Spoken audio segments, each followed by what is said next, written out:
그러니까 전략과 전술 이 두 가지가 모두 들어있는 전자책은 사람들이 읽고 나서 비싸도 이 정도면 괜찮네 라는 평가를 받게 됩니다. 전자책 저자가 받을 수 있는 최고의 찬사예요.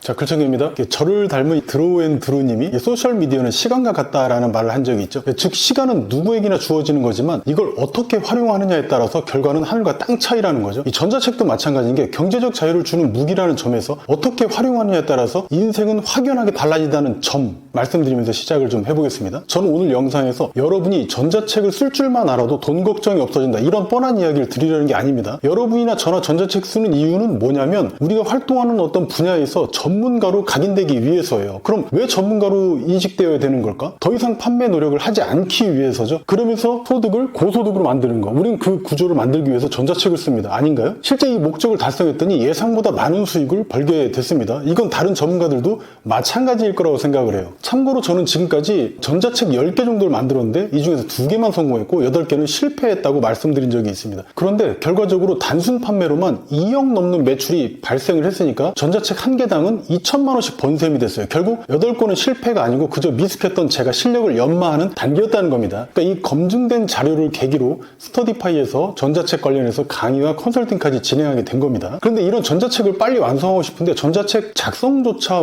못 하시지 않았습니까? 그러니까 제목하고 목차도 뭘 써야 될지 모르겠고 저도 그랬습니다. 당연하죠. 그러니까 이해를 합니다. 누구나 시작은 쫄리는 법이에요. 저는 다행히 해결했고 지금 몇만 원 벌고 있죠. 이 이후로는 하루에 1억 그리고 하루에 5천 그리고 이벤트 기간 한 번에 7천만 원 매출도 제가 전부 만들어 봤습니다. 제 영상 몇 개 보신 분들한테 익숙한 내용입니다. 자, 그럼 지금부터 글천개가 잘 팔리는 전자책을 만드는 구조를 어떻게 했는지 그걸 알려드릴게요. 전략과 전술 이 두 가지만 이번 시간에 이해하시면 전자책은 껌입니다. 전략은 큰 그림, 전술은 구체적인 실행 방법이에요. 전략은 큰 그림이라고 말씀드렸는데 먼저 목차로 전략에 해당하는 내용이 뭔지 같이 보겠습니다. 많이 있죠? 이 방법으로 1억 번 원리 나도 할 수 있을까? 뭐 기초용어 정리, 뭐 경제적 자유, 전자책을 써야 하는 이유, 돈이 벌리는 원리, 책을 읽어야 하는 이유, 뭐 심리학을 공부해야 하는 이유, 내가 월 1억 번 이유, 무슨 땡땡 이론, 기초용어 정리, 이걸 하는 목적, 유튜브 알고리즘 이해하기, 뭐 유의할 사항 이런 것들이 바로 대표적인 전략들이에요. 자주 보시던 목차죠. 전략은 다른 말로 방향성입니다. 그러니까 미숙한 여행자는 사막에서 조난 당하면 어떻습니까? 거의 죽은 목숨이에요. 이런 위급한 상황에서는 어떤 빨리 뛰는 체력이 필요한 게 아닙니다. 빠른 시간 안에 사막을 탈출할 그 출구를 아는 게 필요하죠. 이 출구가 어느 방향에 있는지를 알면 시간이 엄청나게 단축되겠죠. 즉 전략, 방향성을 정리하면 내가 왜 이걸 해야 되는지 그리고 어떻게 내가 문제를 해결하고 성공할 수 있는지 이걸 하기 위해서 반드시 알아야 될 기초 지식은 무엇인지 이런 걸 다루는 파트라고 이해하시면 정확합니다. 보통 앞부분에 위치하죠. 그리고 가장 앞부분에는 내 속에 즉 저자 정보를 넣어서 권위감을 조성하면 완벽합니다. 이 내용들을 뭉뚱그려서 바로 전략이라고 하는 거예요. 이제는 전술 차례입니다. 욕을 많이 먹는 전자책들 특징이 뭐냐면 앞서 전략만 있고 전술 같은 게 없는 거예요. 우리가 되게 전자책을 사기 전에 이런 고민들 하죠. 내가 원하는 그 내용이 없으면 어떡하지? 이런 고민들. 그리고 돈 주고 읽었더니 역시나 그런 내용이 없죠. 바로 어떻게 하면 해결할 수 있는지 그 방법이 없는 거예요. 이 방법을 바로 전술이라고 합니다. 그러니까 다리를 건설하자. 왜냐하면 교통체증을 해소하기 위해서라는 이런 전략을 짰다면 실제 이 다리를 건설하는 데에는 몇 개의 볼트와 너트가 들어가는지 또 얼마의 철근과 콘크리트가 들어가는지를 정하는 게 그런 게 바로 전술입니다. 구체적이죠? 그러니까 이런 전술은 전자책에서는 대표적으로 이런 내용들이에요. 목차를 가져와 봤습니다. 하루에 고객 100명 모으는 방법, 사이트 트래픽 높이는 방법, 하루 50만 원 번 단타 기술, 부동산 매매 실전 사례, 황금 키워드 10분 만에 50개 뽑는 방법, 애드센스 광고 넣는 법, 5가지 블로그 상위 노출 공식, 고객이 무조건 전화하게 만드는 ABC 영업 비법. 딱 봐도 내가 처해 있는 문제를 아주 구체적인 방법으로 해결해주는 그런 해결책이 적혀있다는 걸 알 수 있습니다. 이런 목차들이 대표적인 전술, 즉 문제를 해결하는 구체적인 방법들이에요. 이제는 전략하고 전술 정도는 구분하실 수 있게 됐죠? 이제는 전자책 구성입니다. 전자책을 총 4개 정도의 챕터로 나눈다고 봤을 때 챕터 1과 2는 전략 파트로 하고 즉 방향성을 정해주고 챕터 3과 4는 이거를 이룰 수 있는 전술 파트로 작성할 수 있겠죠? 앞서 든 예로 후루룩 만들어보면 먼저 내 소개, 그리고 이 방법으로 1억 번 원리, 나도 할 수 있을까, 기초용어 정리, 경제적 자유 이 정도를 전략 파트로 하고 이제는 하루에 고객 100명 모으는 방법, 황금 키워드 10분 만에 뽑는 방법, 5가지 블로그 상위 노출 공식, 그리고 마치며 이렇게 실제 방법들을 써서 전술 파트를 구성하면 전자책은 쉽게 완성이 돼요. 예시니까 여러분만의 목차를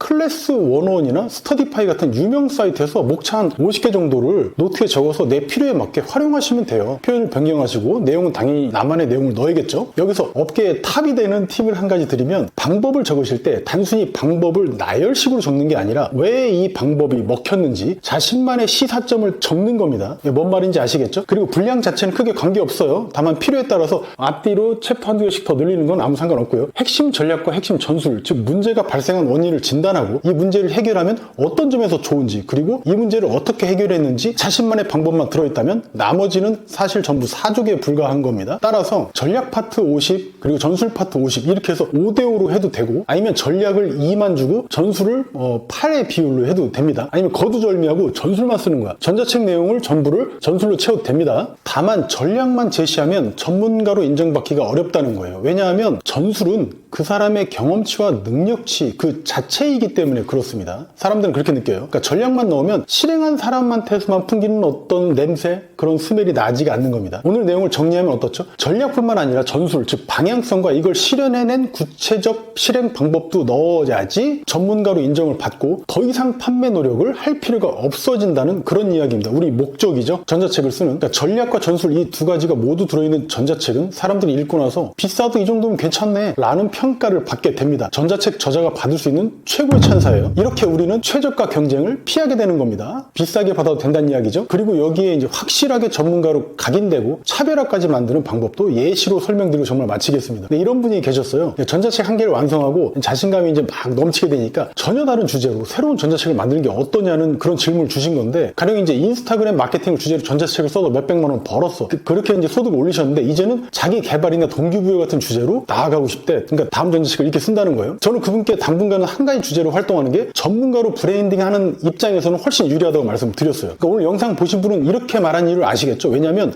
한 분야에서 전문가로 각인되기까지 아직 충분히 숙성되는 그런 기간을 거치지 않았다는 거예요. 그러니까 전문가로 인식되면 더 이상 판매 노력을 하지 않아도 고소득이 가능해진다고 말씀을 드렸는데, 대다수 유명하거나 성공한 분들 유튜브 채널들 가서 한번 봐보십시오. 그분들 공통점이 뭡니까? 여러 주제를 건드리지 않고 한 가지 주제 내에서만 글과 영상을 지속적으로 올리고 있지 않습니까? 이렇게 일관된 행동을 하는 이유는 뭔가요? 사람들의 이목을 끌기 위해서. 그러니까 사업은 유료로 판매해야만 돈이 들어오는 게 아닙니다. 이걸 깨지 못한 사람은 높게 올라가는데 한계가 있어요. 그러니까 잘 나가는 사람들이 쓸데없이 무료로 계속 좋은 콘텐츠를 올리는 게 아니에요. 다시 돌아와서 한 가지 주제로 활동하는 건 소위 돈이 안 들면서 1년에 1억 버는 전문점을 차리는 것과 같습니다. 그러니까 설렁탕집에서 짜장면만 팔지 않으면 된다는 거예요. 그러니까 한 개만 다루는 게 바로 그 집만의 신뢰도를 만들고 그 집만의 차별성을 만드는 거지 않습니까? 그 블랙박스 사고 영상 하면 한문철 TV 떠오르지 않습니까? 두통하면 개보린 뭐 이런 거듯이. 그러니까 이제 다른 어떤 채널이 새로 생겨도 이 한문철이라는 브랜드, 즉 대한민국 최고의 블랙박스 브랜드를 넘어서기는 힘들어졌어요. 그러니까 방금 별거 아니지만 어떻게 사람들에게 신뢰를 얻어서 전문가가 되는지, 그리고 차별화까지 이루는지 방법을 전부 말씀드렸어요. 그러니까 자기 생각대로가 아니라 상대방이 원하는 대로 그런 일관된 행동을 하는 거, 그게 우리의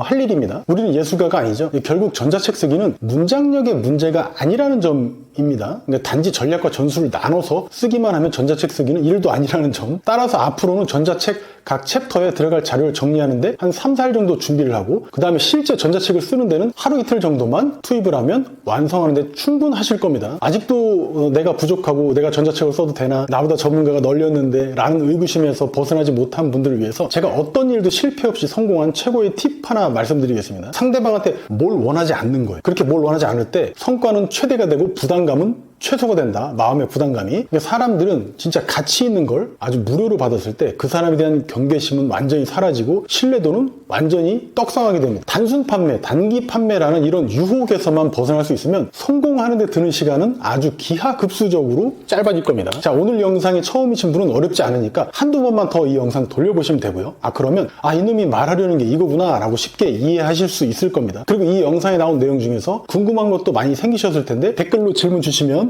제가 전부 답변 드릴게요. 여러분 돕는 게 제 인생의 미션이니까. 그리고 구독과 좋아요는 사랑입니다. 자, 글창기였습니다. 전자책 언제 쓰냐고? 지금이야, 지금.